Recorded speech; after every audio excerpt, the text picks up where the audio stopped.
after he accidentally set himself on fire. Firefighters were called to the winger's home after a petrol can exploded in his hand. His partner Vicky Braithwaite revealed the scare over social media over the weekend. In a post on Instagram, she said, "I cannot believe I've just witnessed a petrol can explode in Tom's hand and set him on fire." Although Lynham's understood to be fine following the accident. So yeah. What do you make of this one? Local residents reported smelling bacon cooking. Yeah, I mean, it's not the flying pig, is it? It's the roasted pig. Yeah. Bit of crispy bacon in your sandwiches. Dear me. So that is that's the normal news plus Tom Lynham.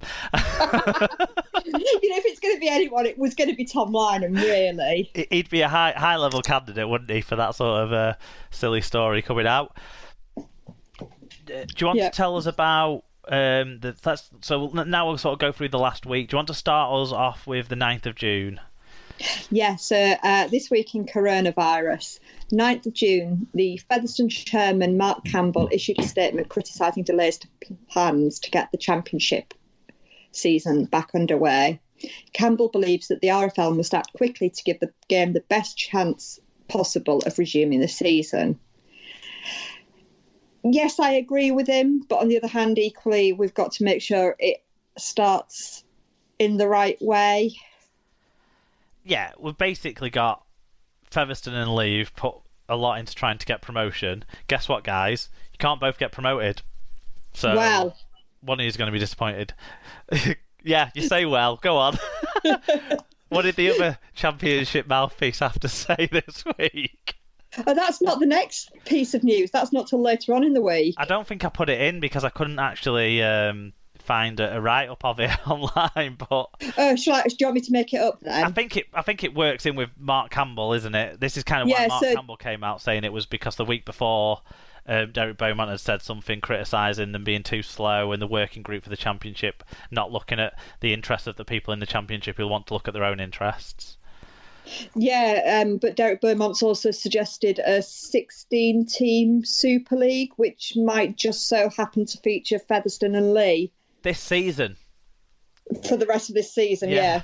For this season, a 16-team Super League. And then the bottom four from that contrived league will get relegated. So he's obviously thinking Lee are in a better position right now than Toronto maybe, or Wakefield maybe, or what have you, and thinks we can capitalise on this. So not a sense of self motivation in any of the ideas Derek Beaumont's put forward at this stage. He must spend a lot of time thinking about these things.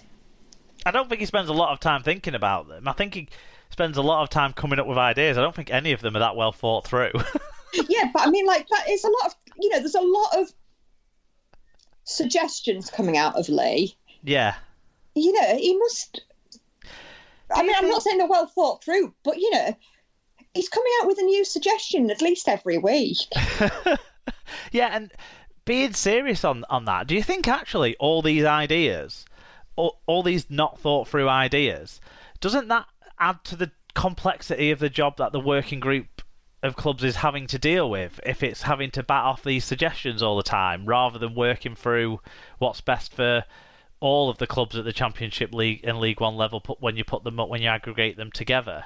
It's like when you're trying to work rather than the short-termism of a couple of clubs who want to spend big and then throw the toys out the pram if they don't get promoted, which is what's going to happen. It's happened before.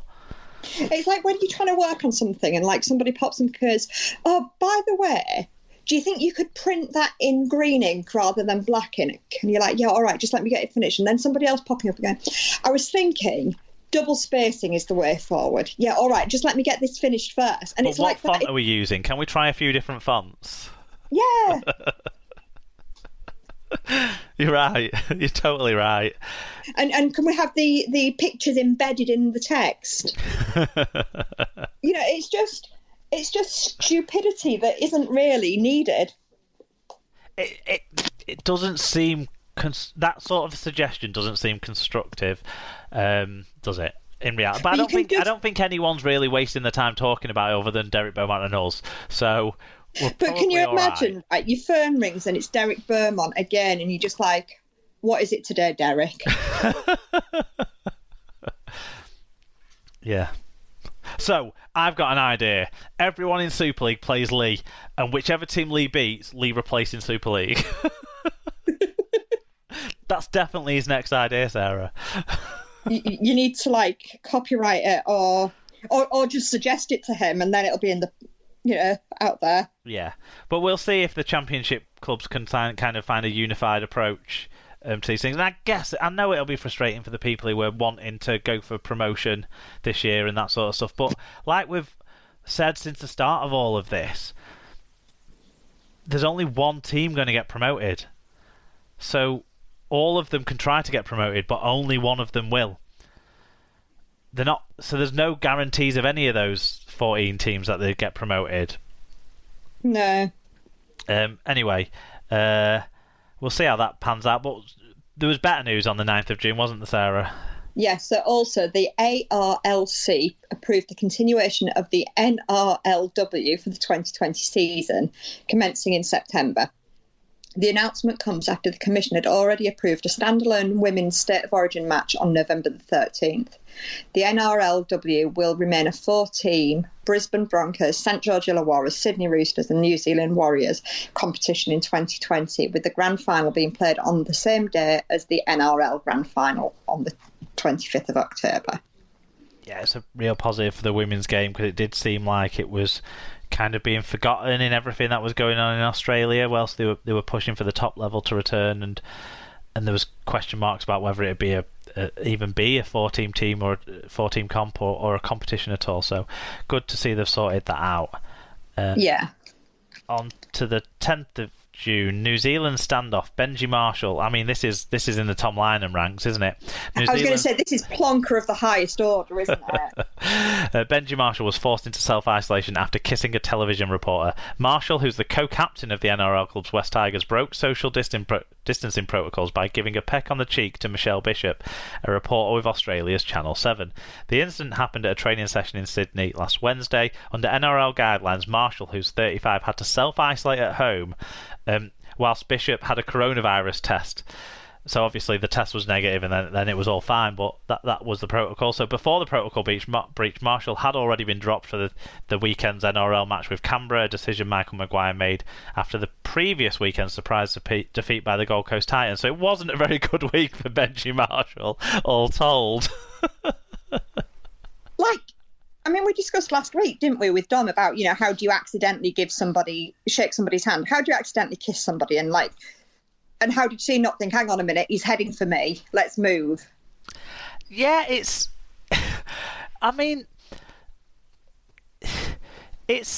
kind of it's exactly the same thing we were talking about last week, isn't it? It's like, where does normal behaviour pre-COVID lockdown kind of totally consume your mind? Like, so you're just going through the normal behaviours. These people haven't had, I don't know, it just hasn't clicked that things have been done different for all this time for a reason. Now maybe it was the first time Benji had seen the reporter or a reporter, or first time he'd had the opportunity to have that sort of contact. He needed a peck on the cheek, but I don't. It's so avoidable, isn't it? Yeah, and, Barry Mack, I've got a serious question for you if you're listening. How often do you get a peck on the cheek from players when you're interviewing them? Well, if they come from one side, Barry won't see them coming, so it might be more often than he wants. So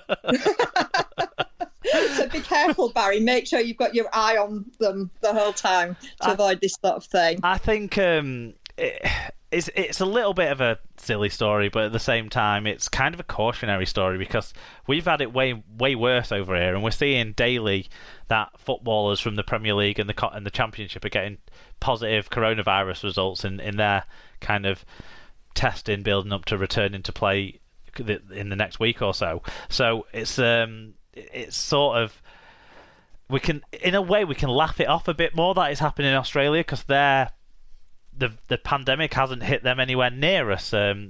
strongly as it landed in our country, and and then controlled the spread far better as well. So, but behaviour like this is not going to help control the spread. No, and hopefully, like all these things that happen are cautionary examples for us to take things a little bit more sensibly when we come to doing it. Otherwise, it won't just be Barry who needs to be looking out, because all the reporters will be at risk. Yeah. And 4020 News reported Catalans coach Steve McNamara expects to receive confirmation of a restart date for Super League by the end of June.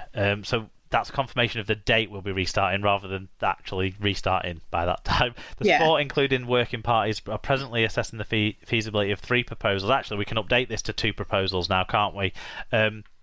For the season to resume. McNamara anticipates playing all matches in England during August before the feasibility of staging games in France from September onwards. So obviously that's a big complication with Catalans that needs to be worked out, and where they'd be based and that sort of stuff. We know as well, sort of today after League Express reporting it, and it was kind of widely rumoured over the last few days as well already, that Super League have rejected the option that would see a grand final played in January 2021. So that leaves them with just the 2 options on the table, both of which will be restarting in August. And McNamara is quite confident that that'll be agreed by the end of June, which I think is a bit of certainty that everyone's hoping for at this moment in time. Do you agree?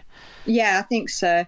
I mean, does that mean that Catalans will adopt a home ground, or will it be a case that they play all of their away matches during that period? Well, I suppose it'll be difficult to make them play all of their away matches in that period. And let's face it, we talked last week about places people might have to sort of be based in.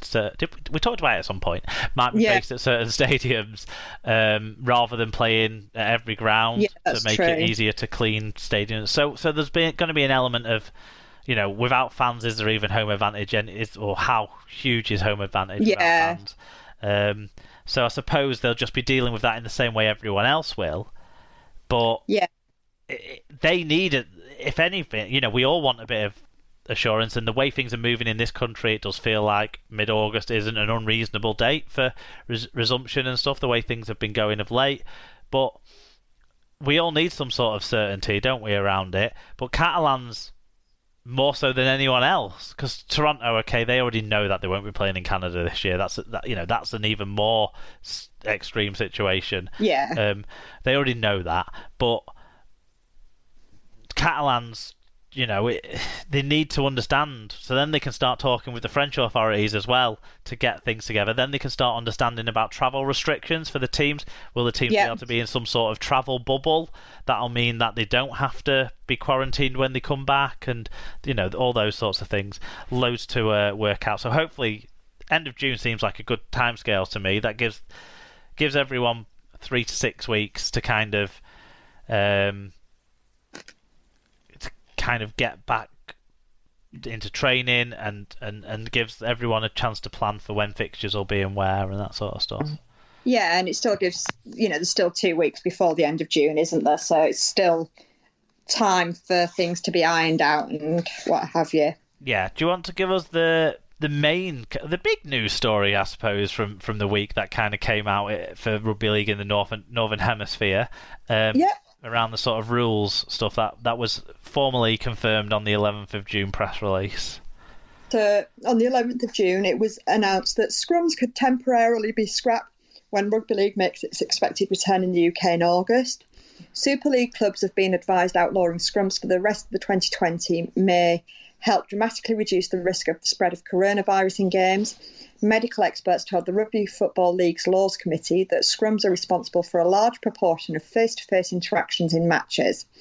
How a game would restart in their absence has not yet been resolved. Super League, Championship and League One clubs have been asked for their feedback before an RFL board meeting in early July, when the change is likely to be rubber-stamped. Other changes that have been recommended for consideration are an adoption of the recent rule changes brought by Australia's NRL, including the so-called 6 again rule. So we ran a couple of polls. One kind of in the lead up to the rules committee, which was about what if the at that time proposed changes, and we didn't. The scrum thing wasn't on our radar, but what